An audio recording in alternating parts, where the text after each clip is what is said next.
ओम सच्चिदानंद रूपाय विश्व उत्पत्ति आदि हेतवे तापत्रय विनाशाय श्री कृष्णाय वयम नमः। सभी भक्तों को राधे राधे। श्रीमद् भागवत महापुराण कथा नवम स्कंद एकादश अध्याय। भगवान श्री राम की शेष लीलाओं का वर्णन। श्री सुखदेव जी कहते हैं, परीक्षित, भगवान श्री राम ने गुरु वशिष्ठ को अपना आचार्य बनाकर उत्तम सामग्रियों से युक्त योगों के द्वारा अपने आप ही अपने सर्वदेव स्वरूप स्वयं प्रकाश आत्मा का यजन किया। उन्होंने होता को पूर्व दिशा, ब्रह्मा को दक्षिण, अर्धवायु को पश्चिम, उद्गाता को उत्तर दिशा दे दी।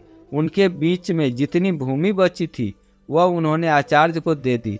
उनका यह निश्चय था कि संपूर्ण भूमंडल का एकमात्र अधिकारी निष्प्रिय ब्राह्मण ही है। इस प्रकार सारे भूमंडल का दान करके उन्होंने अपने शरीर के वस्त्र और अलंकार ही अपने पास रखे। इसी प्रकार महारानी सीता के पास भी केवल मांगलिक वस्त्र और आभूषण ही बचे रहे। जब आचार्य आदि ब्राह्मणों देखा कि भगवान श्री राम तो ब्राह्मणों को ही अपना इष्टदेव मानते हैं, उनके हृदय में ब्राह्मणों के प्रति अनंत स्नेह है, तब उनका हृदय प्रेम से द्रवित हो गया।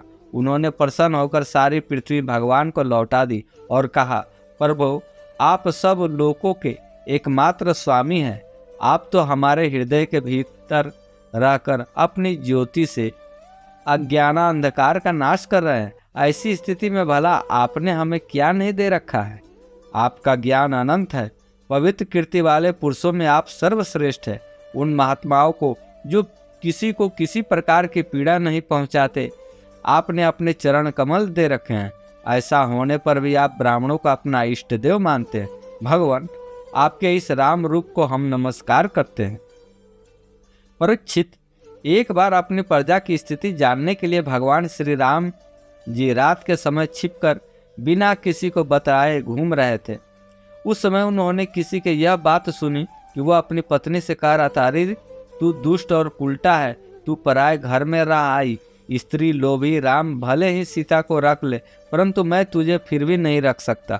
सचमुच सब लोगों को प्रसन्न रखना टेढ़ी खीर है, क्योंकि मूर्खों की तो कमी है ही नहीं।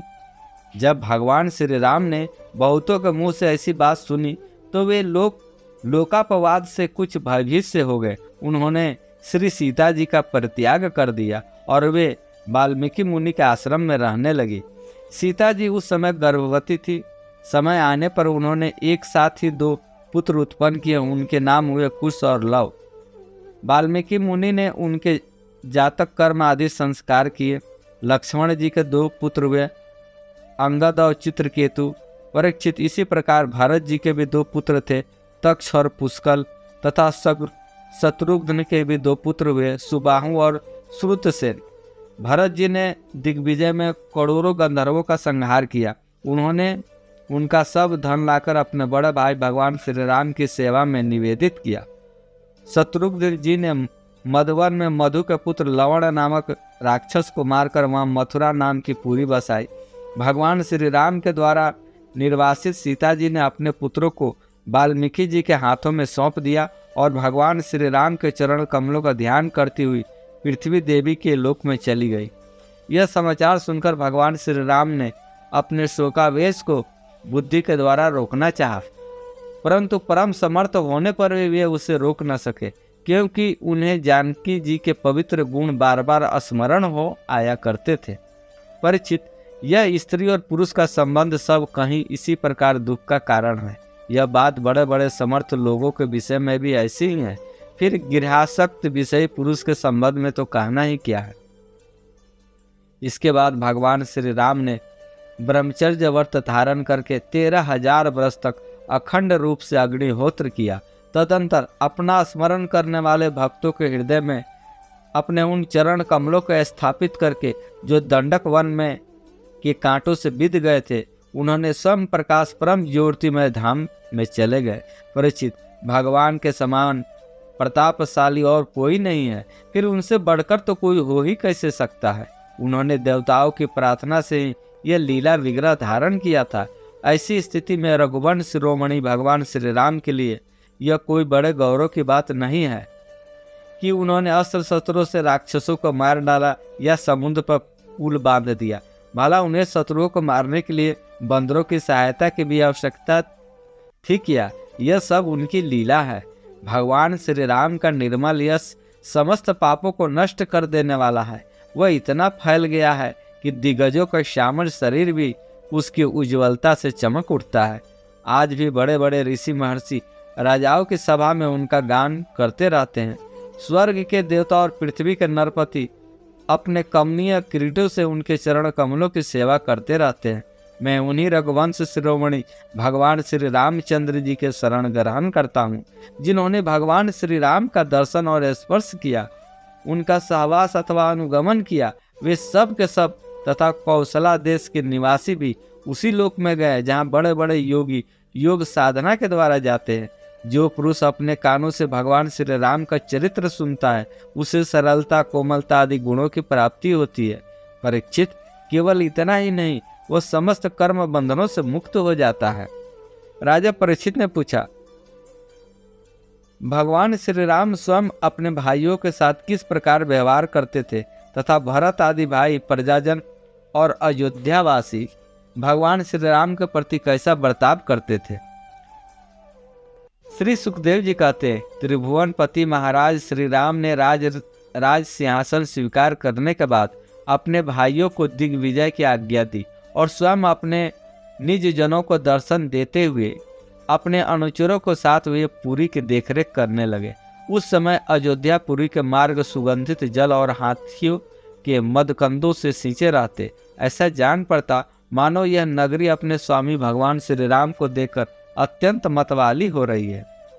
उसके महल, फाटक, सभा भवन, बिहार और देवालय आदि में सुवर्ण के कलश रखे हुए थे और स्थान स्थान पर पताकाएं फहरा रही थी। वह डंठल समेत सुपारी, केले के खंभे और सुंदर वस्त्रों के पटु से सजाई हुई थी। दर्पण, वस्त्र और पुष्प मालाओं से तथा मांगलिक चित्रकारियों और बंधनवारों से सारी नगरी जगमगा रही थी। नगरवासी अपने हाथों से तरह तरह के भेंट लाकर भगवान के पास आते और उनसे प्रार्थना करते कि हे देव, पहले आपने ही वाराह रूप में पृथ्वी का उद्धार किया था, अब आप ही इसका पालन कीजिए।